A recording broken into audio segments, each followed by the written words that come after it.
Selamat pagi, salam sejahtera. Terima kasih kerana bersama dengan saya di Nazilin Unity Channel. Dengan pendedahan di mahkamah ini, Najib makin terpuruk. Menurut Jasmine Law, pegawai bekas peguam 1MDB, beliau nyatakan Jolo beritahu supaya jangan risau selepas beliau tanya kenapa banyak duit dimasukkan dalam akaun Najib. Makna kata, memang ada duit masuk dalam akaun peribadi Najib. Bekas peguam 1MDB, Jasmine Law memberitahu Mahkamah Tinggi hari ini bahawa Jolo memintanya tidak risau selepas beliau membangkitkan isu begitu banyak wang dipindah masuk ke dalam akaun bank peribadi Datuk Seri Najib Razak. Jasmine yang memberikan keterangan sebagai saksi pendakwaan ke-50 berkata, ahli perniagaan dalam buruan itu atau nama sebenarnya Jolo atau Lo Tiak Jo menyuruhnya, jangan risau dan memberitahu, tidak perlu mengambil apa-apa tindakan kerana akan menguruskan segala-galanya. Jolo juga menyatakan sekiranya apa-apa terjadi kepadanya, dia mempunyai bukti menunjukkan apa yang dilakukan olehnya adalah mengikut permintaan, kehendak dan dalam pengetahuan Najib, katanya.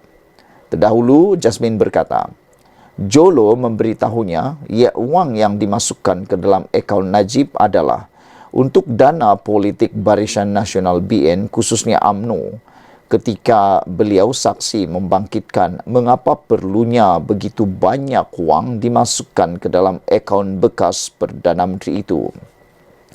Beliau berkata selepas didesak dan ditanya berulang kali berkenan transaksi pindaan wang berkenan, Jolo menyuruhnya tidak risau berhubung perkara itu.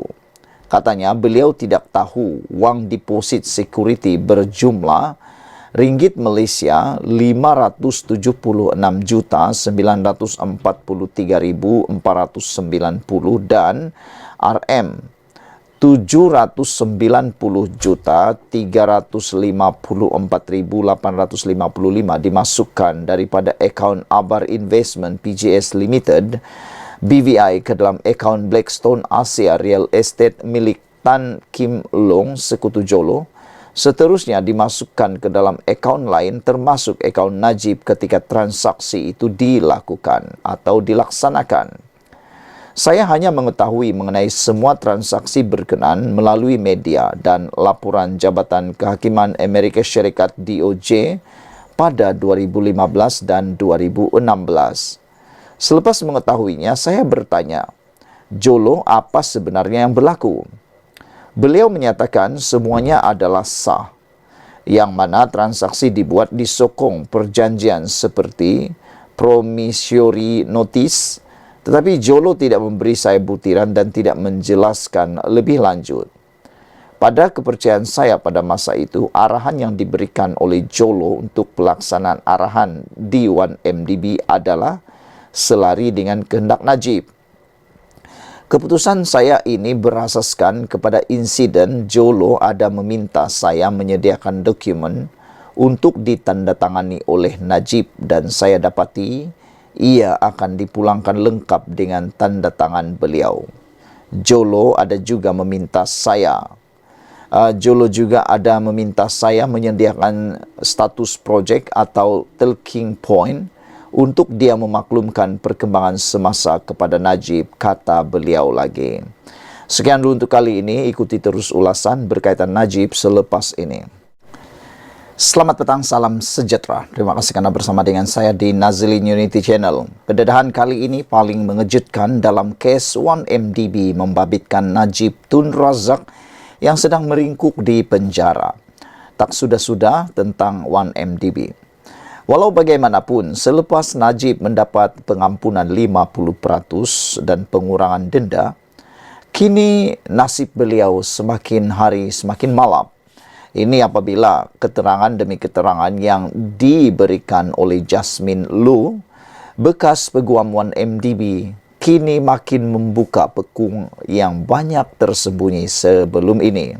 Kalau sebelum ini kita pernah mendengar Najib Tun Razak menafikan mengenali Jolo, dalam keterangan Jasmine Law baru-baru ini, nampaknya pekungnya terbuka lagi apabila memang Najib mengenali Jolo.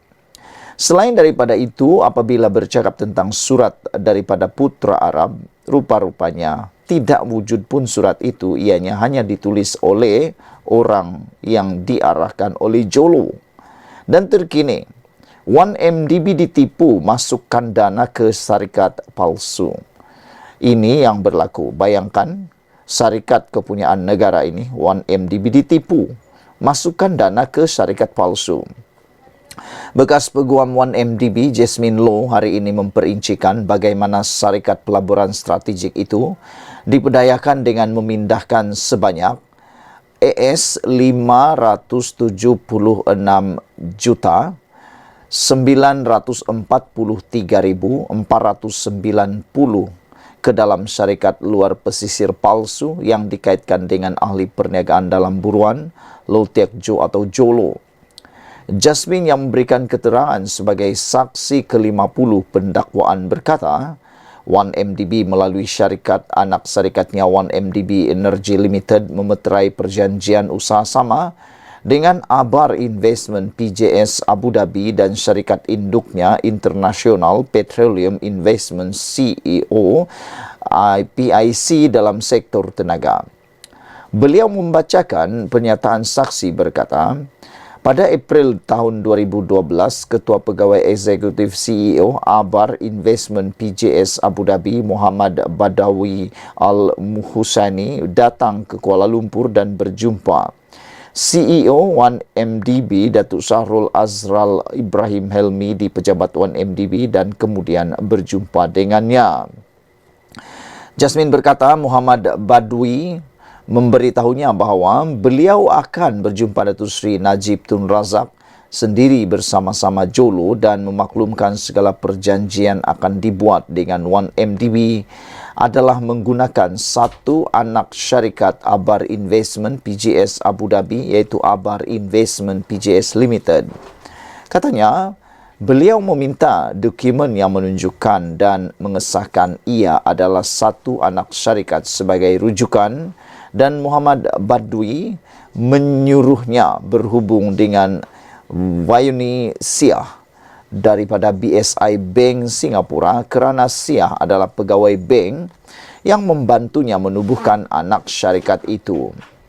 Saya menyemak dan mendapati dokumen berkaitan dengan Woni yang mengesahkan perkara itu. Jadi, perjanjian option agreement dan collaboration agreement for credit enhancement CAC yang saya sediakan adalah merujuk kepada ikatan perjanjian antara 1MDB Energy Limited dengan Abar Investment PJS Limited, katanya. Bagaimanapun dalam perbicaraan sebelum ini, didedahkan bahawa Abar Investment PJS Limited adalah entiti palsu yang ditebuhkan oleh Jolo di Cyclus yang mana entiti sah yang sepatutnya mendapatkan dana itu dipanggil Abar Investment PJS tanpa limited. Jasmine berkata, seingatnya beliau memaklumkan perkara itu kepada Terence G, bekas Ketua Pegawai Kewangan 1MDB kerana beliau yang akan melaksanakan perjanjian dan meminta Terence berhati-hati kerana ada dua nama syarikat yang seakan sama. Saya memberitahunya ada dua syarikat dengan nama kelihatan serupa. Semua dokumen untuk usaha sama ini kemudian ditandatangani Syahrul Azral pada 21 Mei tahun 2012.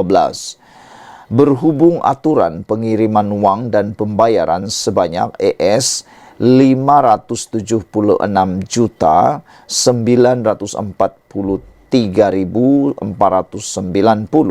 daripada 1MDB Energy Ltd kepada Abar yang palsu. Saya tidak pernah mengendalikan sebarang kiriman wang kerana ia tanggungjawab Jabatan Kewangan diketuai Terence pada masa itu, katanya. Perbicaraan di hadapan Hakim Datuk Collins Lawrence Sukira bersambung Jumaat ini. Sekian dulu untuk kali ini. Jangan lupa tinggalkan komen anda, tekan butang subscribe. Kita jumpa lagi. Bye-bye. Selamat petang, salam sejahtera. Terima kasih kerana bersama dengan saya di Nazilin Unity Channel. Akhirnya, Sultan bertitah. Polemik tentang enakmen jenayah syariah yang telah dipolitikkan, yang telah diputar belitkan, yang telah ditunggang, yang telah diguna untuk mengelirukan ramai pihak, termasuklah rakyat, harus dinoktahkan. Ini telah diseru oleh pelbagai pihak, termasuklah undang-undang, pengamal undang-undang. Hakim pun dah kata, tolong berhenti. Anwar Ibrahim pun dah kata supaya harus dinoktahkan. Tetapi biasalah, orang-orang yang berkepentingan, orang-orang yang ada manfaatnya, mula mengambil kesempatan di atas kesempitan. Mereka menjadikan isu ini untuk diputar belit, untuk mahu menarik perhatian. Maklumlah, perkara ini paling senang untuk diguna untuk menarik perhatian, untuk menarik sokongan. Tapi ke bawah duli Maha Mulia, Sultan Selangor akhirnya bertitah tepat pada waktunya. Sehingga Anwar Ibrahim kata, titah ke bawah duli Maha Mulia Sultan Selangor tepat pada waktunya berkaitan dengan enakmen tersebut. Ini kata, ini apabila Sultan bertitah, kita semua perlu hormati keputusan mahkamah dan bertenang. Saudara-saudara sekalian, Sultan Selangor, Sultan Syarafuddin Idris Shah bertitah, menggesa semua pihak menghormati keputusan Mahkamah Persekutuan dan kedudukan perlembagaan persekutuan sebagai undang-undang utama negara. Siapapun Anda adalah pengamal media, Anda ialah ahli politik, Anda ialah ahli parti pembangkang atau sebagainya, berhentilah menggunakan perkara itu. Karena Mahkamah Persekutuan adalah mahkamah yang tertinggi, telah mengambil keputusan. Jadi, apa nak kata lagi? Yang paling penting ialah ambil iktibar, ambil pengajaran daripada apa yang berlaku. Berhati-hatilah Dewan Undangan Negeri menggubal sesuatu undang-undang atau enactment supaya tidak berlanggar dengan perlembagaan persekutuan. Karena kita tahu dalam Malaysia ini kita ada bidang kuasa tertentu yang tidak boleh dilangkaui. Dewan Undangan Negeri tidak boleh melangkaui perlembagaan. Begitu juga kerajaan persekutuan tidak boleh campur tangan untuk urusan-urusan negeri yang lain. Jadi kalau dah tahu tentang pembahagian itu, jangan pura-pura tak faham. Seperti mana dalam satu laporan portal berita yang menulis, adakah Abdul Hadi dan Taqiyuddin tak faham atau buat-buat tak faham? Tapi ramai yang yakin, khususnya Taqiyuddin. Taqiyuddin bukan tak faham, tapi ramai yang kata buat-buat tak faham. Tapi apabila bawah duli yang Maha Mulia, Sultan Selangor bertitah supaya kita menghormati undang-undang, siapapun Anda itu pengamal politika ataupun Anda ialah pembuat parodika, janganlah membuat melampaui batas. Yang terkini kita dikejutkan dengan berpuluh-puluh laporan polis telah dibuat di seluruh negara, kata laporan daripada amanah. Mereka menggesa supaya di seluruh negara membuat laporan polis terhadap Didi Chronicle, seorang content creator, pempengaruh yang pro Perikatan Nasional, yang telah pun dikatakan didakwa seperti menghina keputusan, menyindir keputusan Mahkamah Persekutuan. Sehingga kan perkara tersebut memakan diri Didi Chronicle. Walaupun Didi Chronicle sudah membuat permohonan maaf, sudah memadam video parodi tersebut, walau bagaimanapun pemuda amanah tidak dapat membuatkan perkara itu berakhir begitu saja. Mereka tetap membuat laporan polis dengan alasan supaya perkara itu jadi pengajaran kepada ramai orang. Perkara itu tidak akan berulang lagi.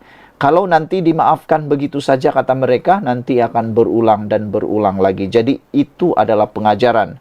Bukan saja kepada Didi Chronicle, kata pemuda amanah, tetapi juga kepada semua orang yang suka membuat parodika, buat konten atau sebagainya, supaya lebih berhati-hati, tidak mempersenda atau menyindir keputusan mahkamah ataupun apalagi berkaitan dengan 3R di Malaysia. Jadi diharapkan nanti apa yang dibuat itu tidak akan berulang, dan kita berdoalah supaya rakan kita yaitu Didi Chronicle ini dapat muhasabah diri selepas ini, dan dengarnya kita berdoalah supaya semua laman sosial Didi Chronicle tidak disekat oleh Kementerian Multimedia Komunikasi. Harap-harap tidak disekatlah. Kalau disekat nanti membawa kerugian besar kepada Didi Chronicle lah. Tetapi ramai juga netizen yang mencadangkan supaya mana-mana orang yang sudah didakwa seperti itu tutup saja laman sosial mereka, kata netizen di luar sana. Kita sambung lagi, titah baginda itu dikeluarkan. Titah Sultan Selangor dikeluarkan kira-kira seminggu selepas Mahkamah Persekutuan memutuskan 16 daripada 18 peruntukan jenayah syariah Kelantan terbatal kerana melampaui kuasa negeri.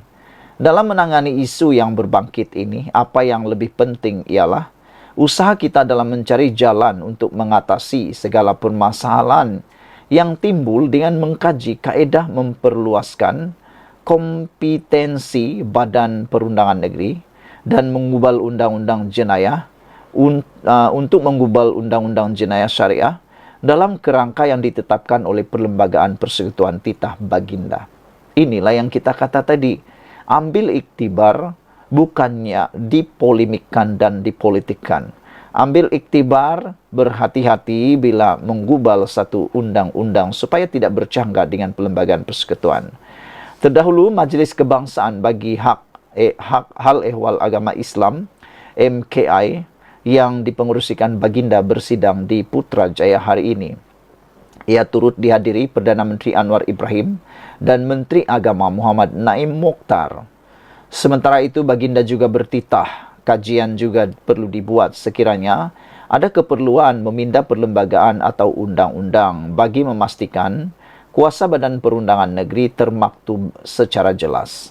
Baginda juga menegur tafsiran pelbagai pihak termasuk yang menimbulkan polemik sehingga mengelirukan umat Islam. Malah ada yang telah menyifatkan keputusan Mahkamah Persekutuan tersebut sebagai detik Black Friday, Jumat hitam kepada undang-undang jenayah syariah Islam di negara ini.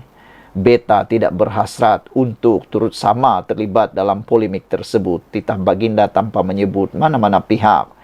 Sejurus selepas keputusan kes yang difailkan Nik Elin Nik Abdul Rashid Jumat lalu, PAS menggelar hari itu sebagai Jumat hitam atas alasan ia akan turut mengancam enakmen negeri lain. Sementara itu, Sultan Syarafuddin juga bertitah Baginda telah disembah maklum bahawa jawatan kuasa khas mengkaji isu berkaitan kompetensi Dewan Undangan Negeri untuk menggubal undang-undang Islam sedang meneliti persoalan itu. Antaranya melaksanakan kajian terhadap isu-isu yang berkaitan dengan kompetensi, termasuklah analisis terhadap perundangan undang-undang, peruntukan undang-undang yang sedia ada secara menyeluruh, mengkaji keputusan-keputusan Mahkamah Tinggi serta membincangkan isu-isu tersebut secara terperinci. Baginda juga mencadangkan dan membuat pengesyuran tentang kaedah penyelarasan yang terbaik dan harmoni terhadap isu kompetensi Badan Perundangan Negeri untuk menggubal undang-undang Islam serta bidang kuasa Mahkamah Syariah selaras dengan Perlembagaan Persekutuan dan mengkaji kaedah memperkasakan bidang kuasa Mahkamah Syariah. Antara hujah Mahkamah Persekutuan dalam membatalkan perundangan enakmen tersebut adalah Dewan Undangan Negeri Kelantan telah melangkaui bidang kuasanya seperti yang termaktub dalam Senarai Negeri, Senarai 2, Jadual ke-9 Perlembagaan Persekutuan. Sekian dulu untuk kali ini. Jangan lupa tinggalkan komen anda, tekan butang subscribe. Kita jumpa lagi. Bye-bye.